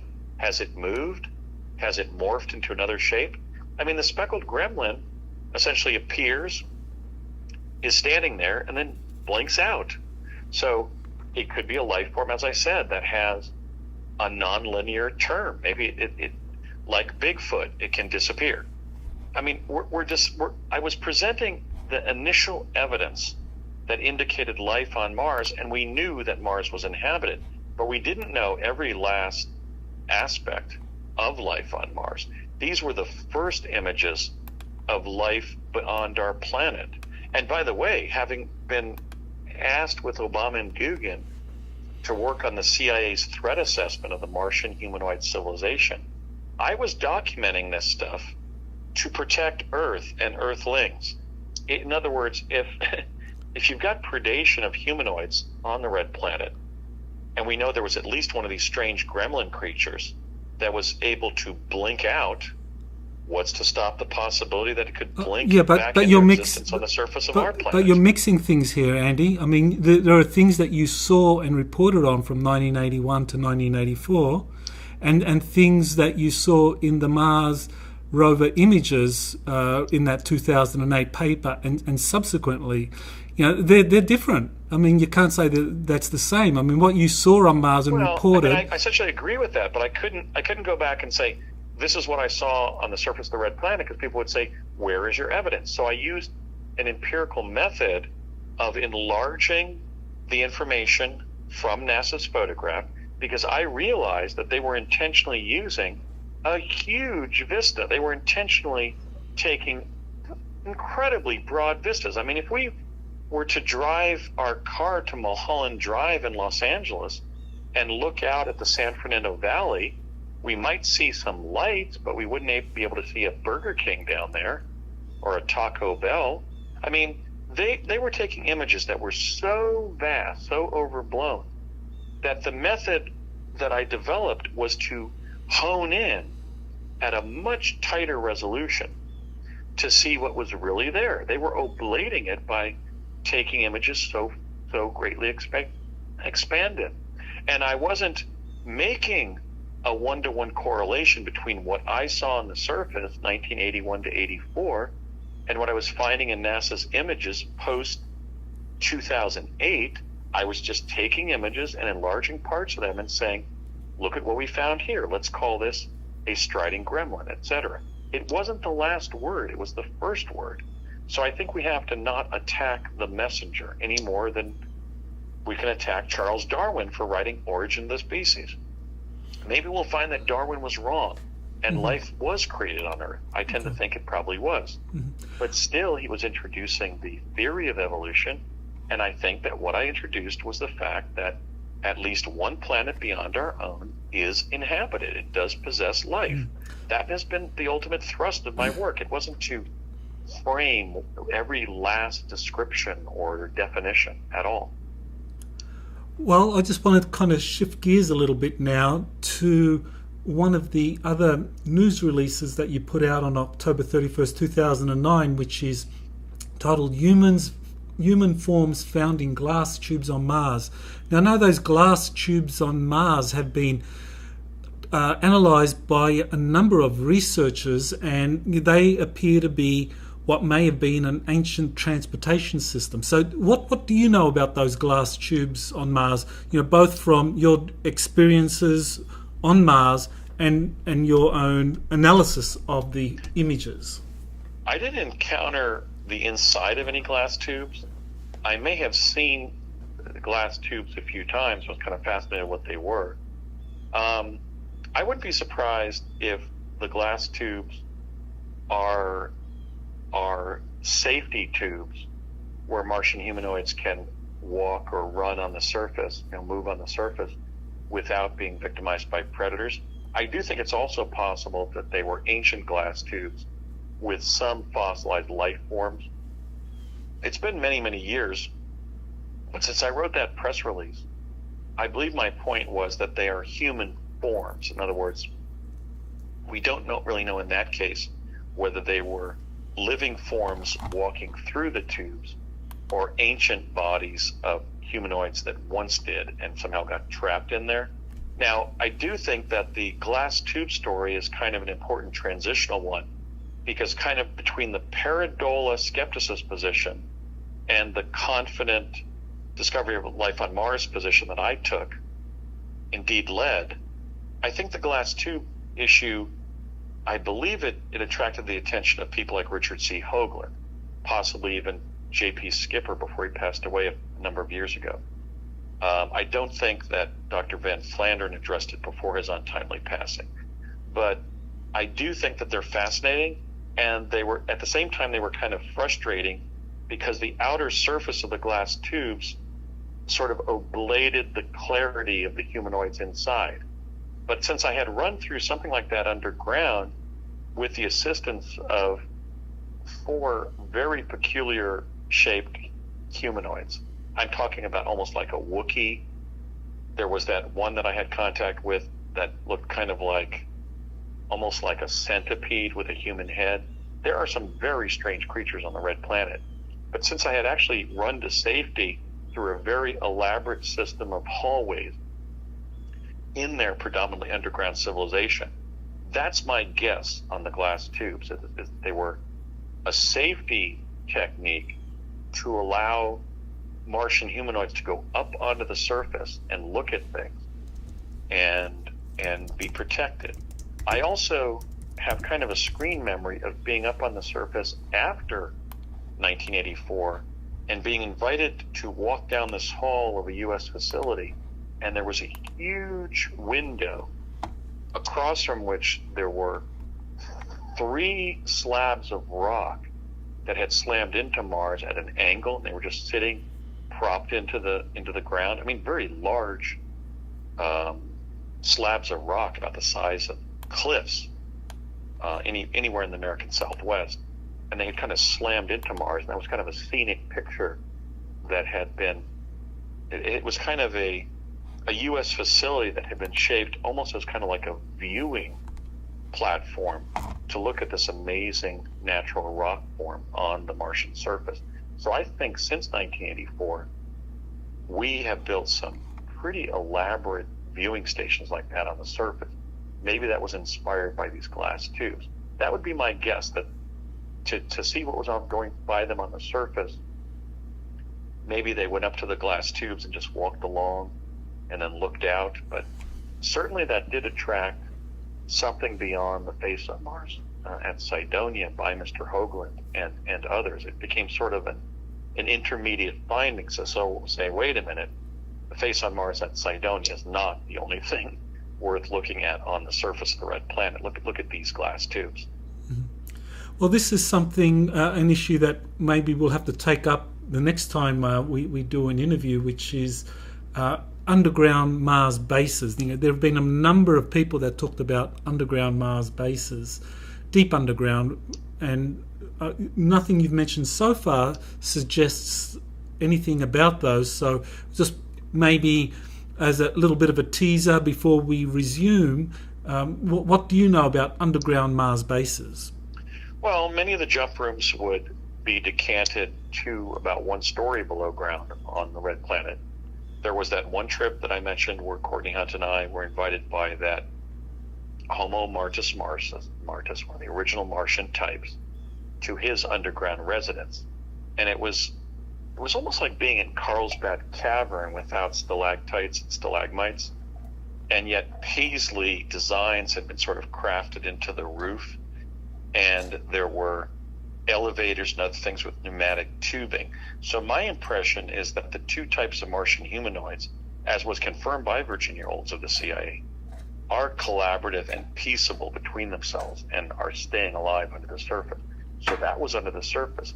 But in terms of being deep underground the Martian surface, no. That third time when I was, in that third example, when I was walking along those hallways with the assistance of these 3 or 4 rather strange Martians who were getting me away from a danger, that again wasn't, hundreds of miles under the ground. It was like 1 story below ground. So that exists. And I'm not sure, like when Israeli General Chaim Eshed made his announcement of U.S. astronauts and gray ETs working collaboratively on Mars, which he, of course, released on December 9th of 2020.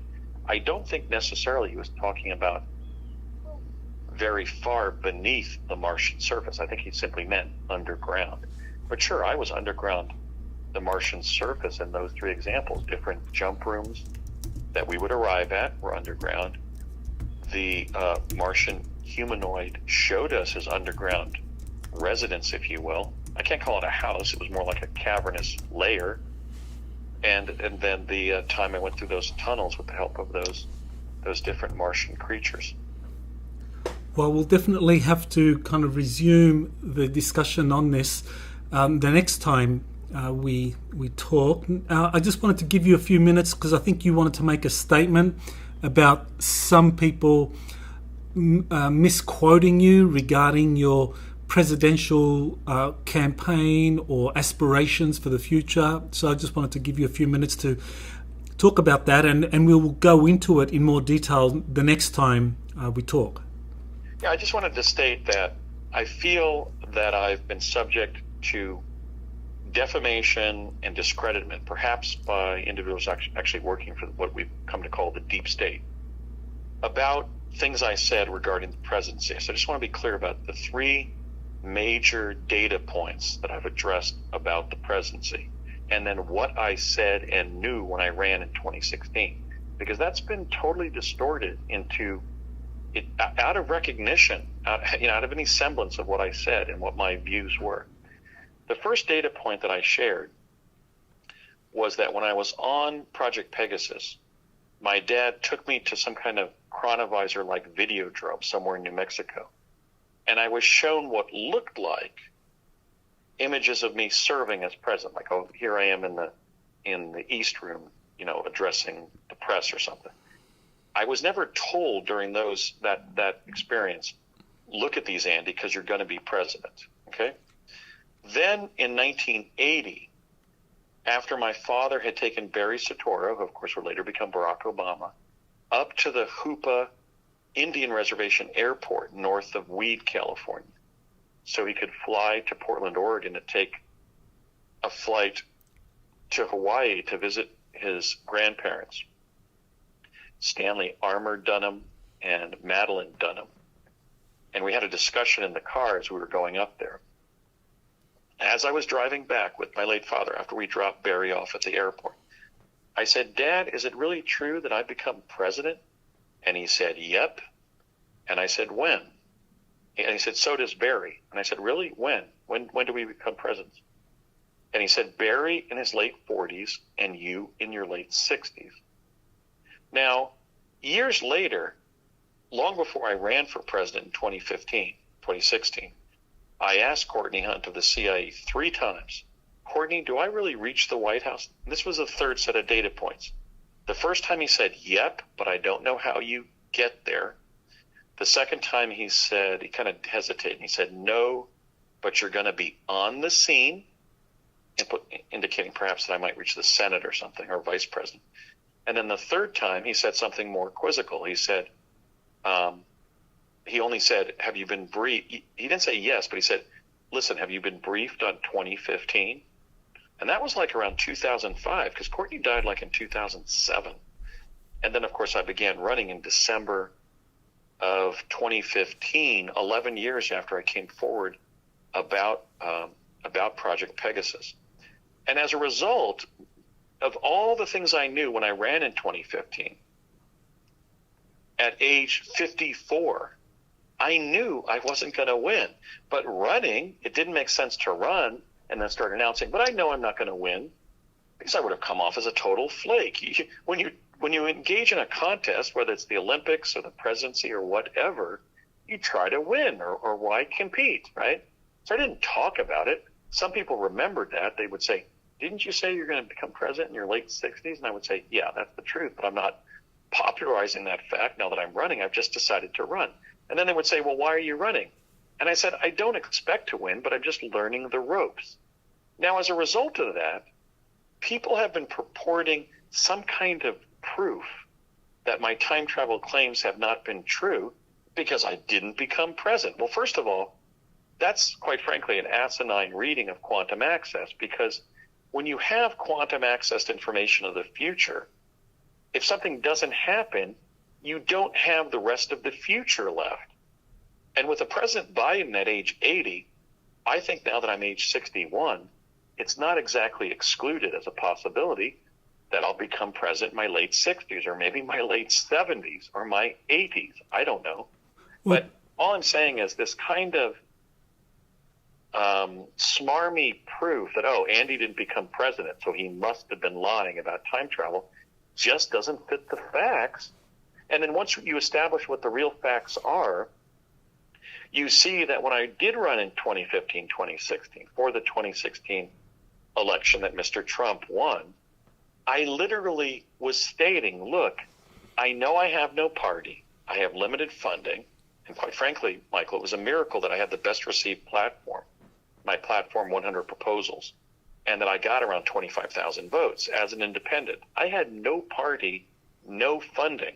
I think I got about 25,000 worth of donations for 2 years, each of the two, 2015 and 16.